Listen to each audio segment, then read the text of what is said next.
Ang tanong po ng ating mga mag-aaral sa atin ay, sibilisado na ba daw ang Pilipinas bago dumating ang mga Kastila? Ayon sa pananaliksik, napatunayang sibilisado na ang Pilipinas bago dumating ang mga mananakop na Kastila. May estilo na ang mga bahay, may pamayanan, kultura, ekonomiya, pamahalaan, edukasyon, paniniwala at tradisyon ng mga sinaunang Pilipino. May mga patunay din na maayos at mahusay ang pakikipag-ugnayan natin sa ibang bansa sa Asia tulad ng China at Arabia. Batay sa tala noong panahon ng paghahari ng dinastyang Song sa China, binabanggit ng ilang mangangalahal na Tsino na sila'y nanggaling sa Mai. Ito'y tumutukoy sa rehiyon ng Mindoro. Itinatag naman ang Sultanato ng Sulu noong kalagitnaan ng ika-15 taon at naging sentro ng kalakalan ng mga karatig bansa sa Asia hanggang Arabia noong ika-16 taon.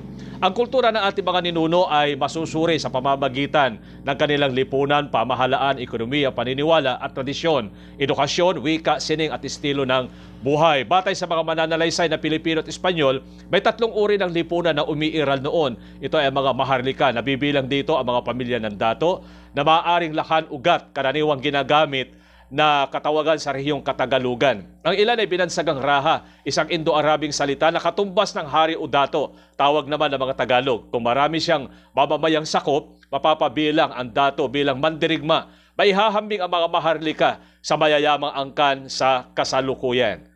Maraming salamat po.